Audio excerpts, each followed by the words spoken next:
Kahit po kutsara para naman hindi masayang yung bagoong, di ba? O hindi mauubos. Hindi lang for the sake of mukbang, di ba? Enjoy lang po natin ang pagkain.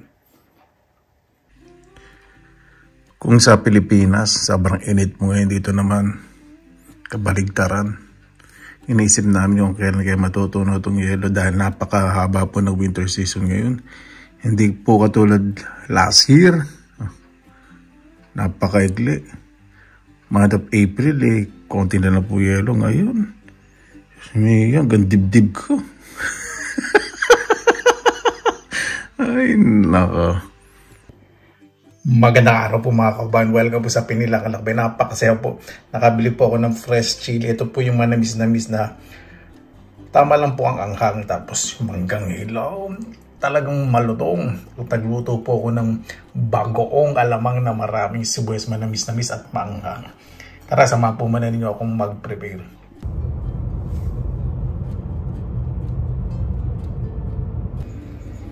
So dito po sa Oriental Shop, marami po ngayong mga gulay.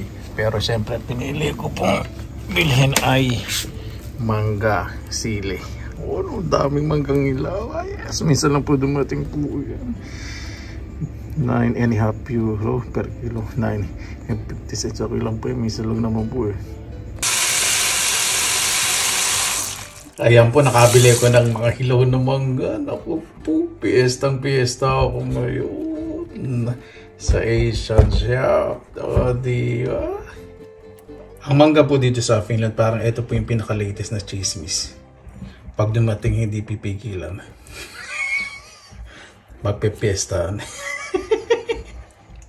Magigisa po ang bagong na alamang. Yung bagong alamang na gigisa po, luto na po yun. May bawang lang, ginisa ko lang po sa bawang. May kaunting asukal, asin, paminta. Pero ito, lalagyan po ng maraming sibuyas. Mas masarap. Gigisa ko po ang sibuyas sa sili.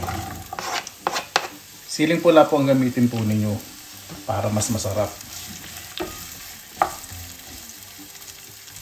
Ayan.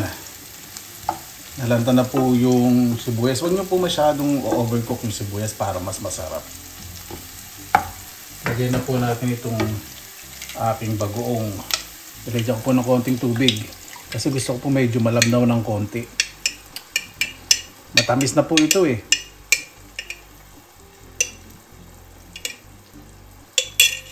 Pango.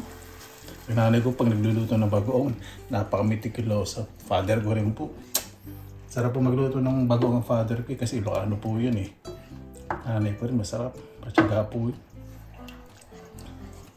Talagay po asukal para lumapot po ng bahagya. Okay lang na medyo matamis. Ayan. Mas nag-dark ang color. Ready na po. Napakabango.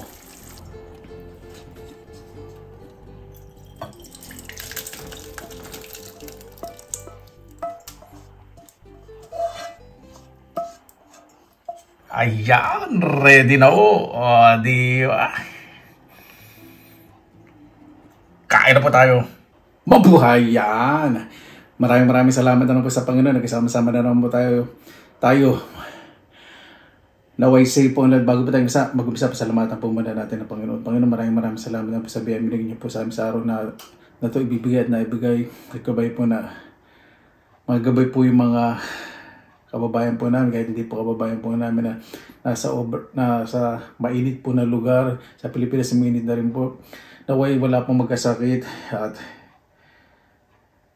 maging mas maingat po sa panahon po ngayon. Dito po naman sa Finland ay malamig at ganoon din po sa mga ibang lugar na malamig. Lahat po naway makasurvive. Kaya na po bahala po sa amin. Sinuso ko na po namin sa inyo lahat sa kanila yung susabihin. Saan natin? Meron po akong ditong pineapple juice. Di ba? Dali. Oh, sorry. Well, paano gagawin ko?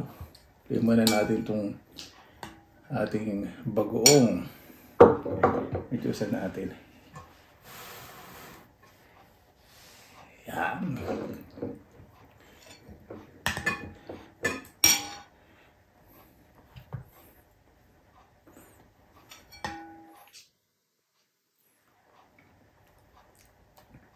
Kahit po kutsara, para naman hindi masayang yung bagoong, di ba? O hindi mauubos. Hindi lang for the sake of mukbang, di ba? Enjoy lang po natin ang pagkain.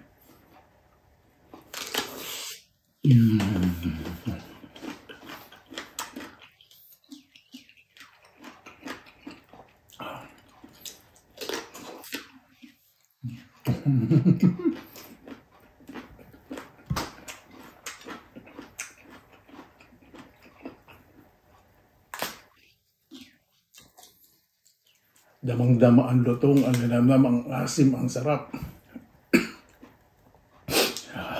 Malabas sa ilong ko yan. Alam niyo naman paborito ko eh. Manggat bagoong.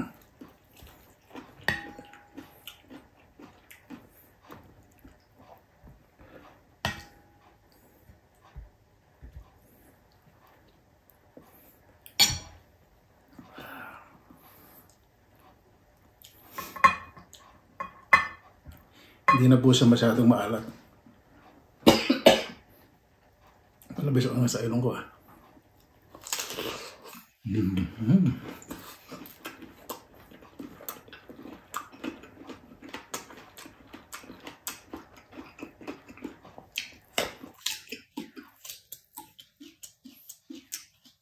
What?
Yung sili, tama lang po yung anghang.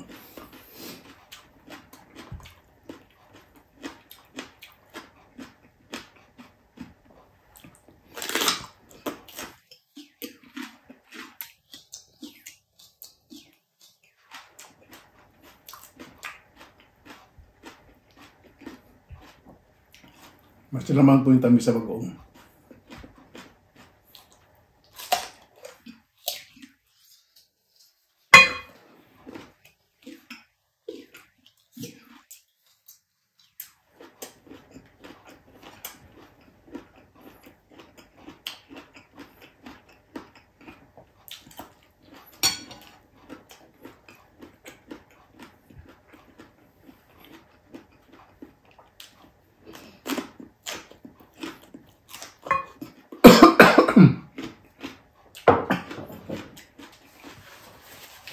Excuse me.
Napabayang po ko sa hanggang.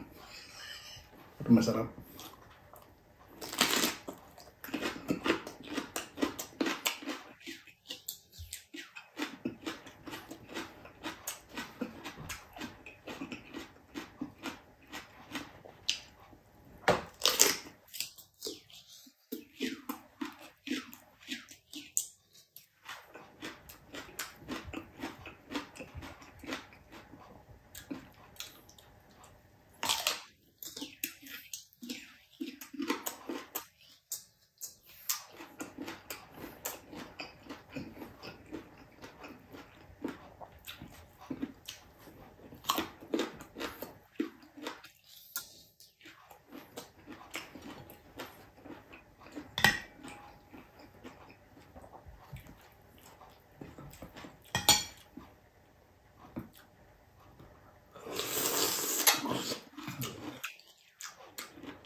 Ito gusto kong pangasin.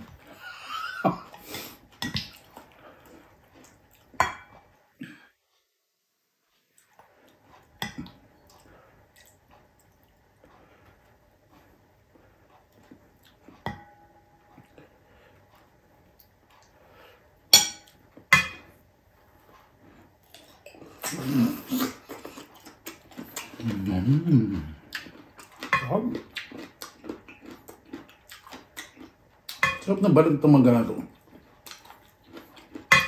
Hindi siya mapait. Manamis-namis.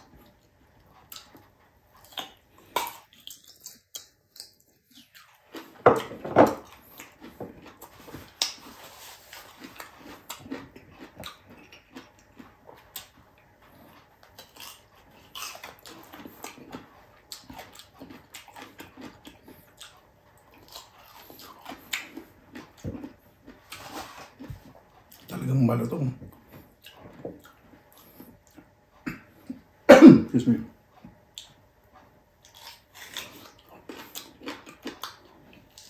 Ayun.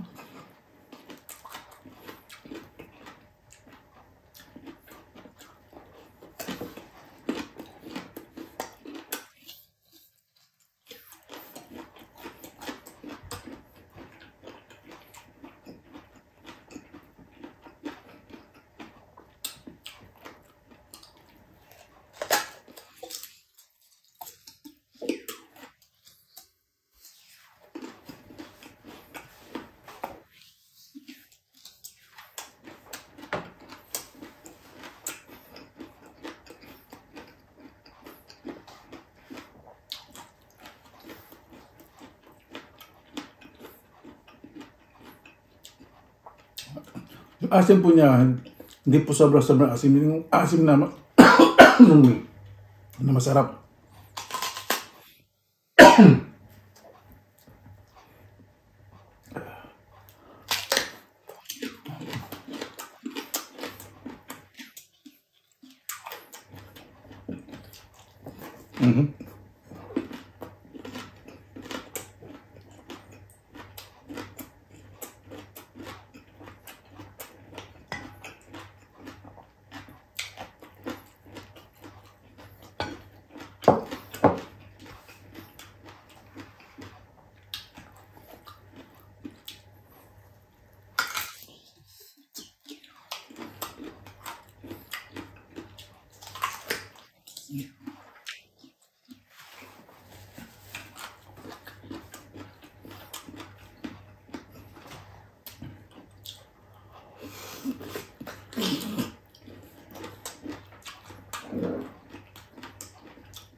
Dahil ang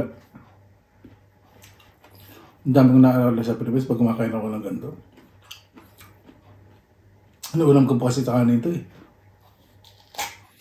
Kaya paano po naman sa Pilipinas? Pag mahangin, ako po. Lahat po nasa ilalim ng manggahan. Dami pong malaking puno ng mga sa amin dati. Kaya wala na po lahat eh.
Itong sili po natin, hindi ko alam kung nabibili sa Pilipinas. Sarap po, matamis na may konting asin, konti lang. Tapos yung anghang, yung bandang buto, maanghang po. Hindi po ito sa lasang siling panigang, ibang-iba po lasang ito.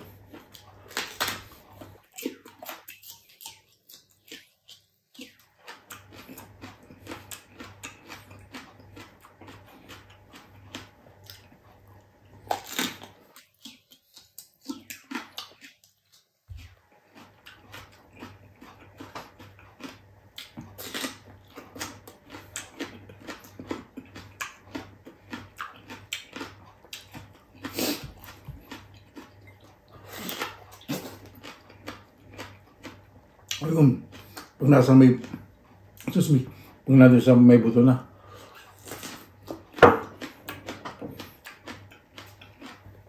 Banghang.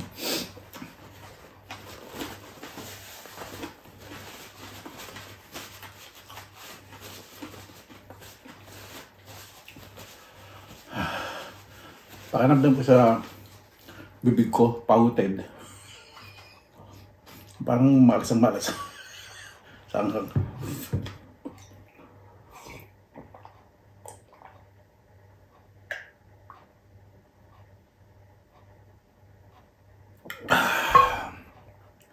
Napakasarap.